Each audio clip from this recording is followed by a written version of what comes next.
saya bisa bilang setiap masalah itu serius. Setiap masalah itu besar, tapi itu personal. Jadi bukan berarti masalah ini kecil kalau dibandingin sama ini, enggak. Setiap masalah punya ceritanya, punya solusi, dan punya perjalanannya masing-masing. Jadi apapun yang teman-teman rasakan, apapun yang kamu pikirkan, apapun yang kamu alami itu valid. Nah, kita perlu untuk ngeluarin emosi, perlu untuk memvalidasi akhirnya apa ceritanya, apa emosinya, tujuannya adalah untuk memproses luka atau trauma yang kita rasakan. Nah, simpelnya seperti itu.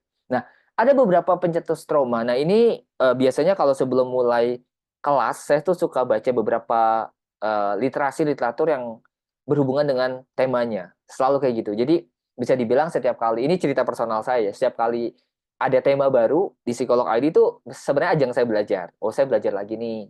Saya menantang, men-challenge diri saya untuk ngomongin sesuatu yang mungkin sebagian saya tahu, sebagian tidak, tapi saya belajar lagi. Nah, ini juga adalah recap dari beberapa buku, ya bisa buku luar atau buku Indonesia yang saya baca, yang berkaitan dengan trauma dan juga depresi. Nah, saya rangkum menjadi hal yang paling simpel ya, dan juga relevan ke diri teman-teman. Nah, ada beberapa pencetus trauma, trauma psikologis ya kita ngomongnya, yang akhirnya bisa menyebabkan seorang tuh emosional, seorang punya pikiran yang mungkin negatif, atau bahkan punya sensasi fisik atau psikosomatis yang mengganggu, menghantui dia, dan itu bisa berlangsung cukup panjang ya, cukup panjang, cukup melelahkan, dan ya tentunya sangat mengganggu ya. Pertama adalah perpisahan.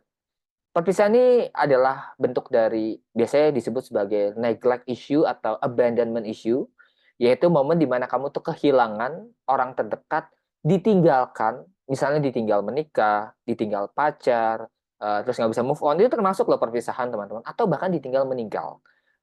Saya kebetulan banyak dapat kasus yang terkait dengan kehilangan. Maksudnya kehilangan tuh ada beberapa yang nggak bisa move on. Itu ada loh teman-teman yang masuk ruang konseling, dan nggak apa-apa, itu masalah besar. Kenapa? Karena udah berlangsung berbulan-bulan, ada yang bertahun-tahun. Jadi masih terkekang dalam hubungan yang sebelumnya, yang sebelumnya padahal toxic dan abusive, tapi dia masih belum bisa untuk mengungkapkan perpisahan.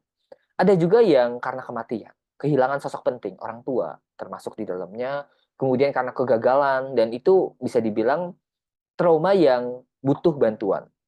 Yang ketika kamu sedang mengalami fase kehilangan, kalau teman-teman pernah dengar teori kan ada five stage of grieving dari Kubler-Ross, ada beberapa yang mungkin lagi tahap anger, dan mereka kayak bingung mau ngapain, ada yang tahapnya sedang depresi ya, tapi bukan klinis, tapi feeling depresinya, dan mereka ngerasain bahwa ya hidup kayak nggak punya tujuan. Nah, itu salah satu tanda bahwa kamu butuh untuk minta pertolongan. Minta pertolongan bisa ke orang terdekat, orang yang kamu percaya, orang tua, bahkan kalau deket ya, kan saya bilang tadi privilege banget kalau punya orang tua yang suportif, atau bisa ke sahabat, bisa ke mentor.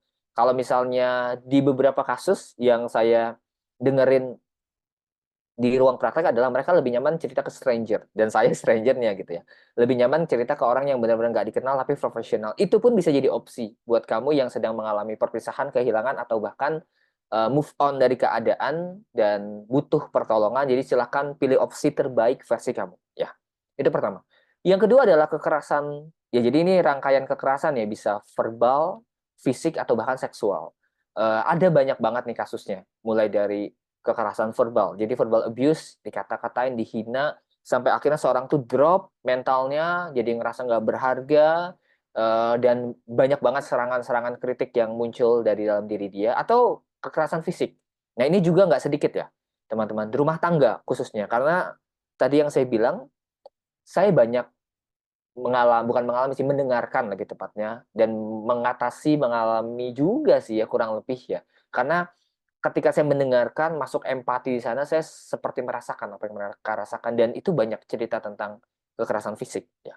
Ada juga beberapa klien dengan PTSD yang kasusnya ternyata kekerasan seksual, penganiayaan, pelecehan. Itu wah, kalau misalnya dijabarkan, bisa dibilang perjalanannya cukup panjang ya teman-teman, kalau dari kekerasan. Karena yang terluka bisa dua, fisiknya terluka, dan juga mentalnya juga butuh bantuan. Itu yang kedua.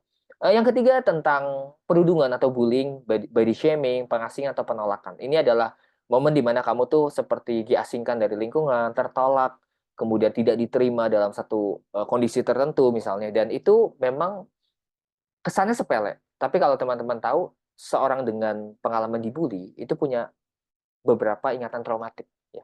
Dan akhirnya dia tuh nggak mau, bisa dibilang nggak mau mulai sesuatu hal yang baru. Ada beberapa yang jadi people pleaser, jadi mengiyakan perkataan orang aja terus menerus gitu ya.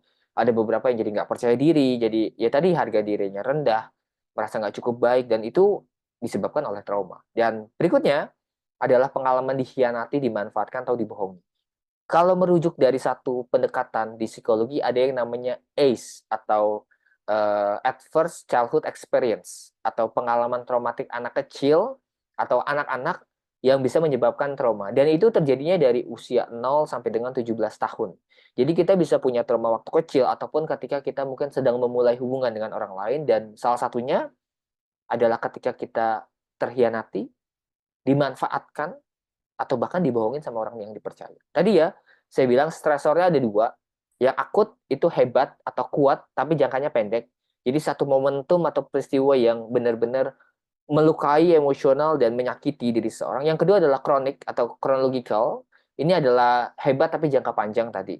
Bisa jadi kumpulan dari peristiwa-peristiwa, tadi ya rangkaian peristiwa bullying, kemudian klimaksnya apa, kemudian kekerasan verbal atau verbal abuse, kemudian apa yang terjadi dalam diri seseorang ini, intinya sih stresornya bisa macam-macam. Nah, saya menjelaskan ini bukan berarti kita akan menilai orang, tapi lebih ke bercermin. Saya pun setiap kali membawakan materi, apapun jenisnya, saya selalu bertanya ke diri saya sendiri, apakah saya termasuk orang yang mengalami, dan apakah saya sudah belajar mengatasi. Jadi, ini untuk kamu. Untuk orang terdekat boleh nanti, tapi coba cek ke diri kamu sendiri dulu, apakah teman-teman memang merasakan, mengalami sejumlah apa yang mungkin saya sebutkan, dan nanti bisa cerita, bisa bertanya, bisa diskusi. Nanti saya kasih waktu yang lebih banyak, karena minggu kemarin tuh sempat kepotong karena ada sesi konseling, setelahnya mepet banget memang, dan saya harus hentikan pertanyaannya, walaupun sebenarnya pertanyaannya udah banyak ya, tapi tetap aja kan teman-teman mungkin masih ada atau banyak rasa penasaran, jadi silakan dipersiapkan pertanyaannya, dan kita akan kasih waktu lebih banyak kalau teman-teman yang penasaran tentang sesuatu yang meresahkan diri kamu. Ya, oke?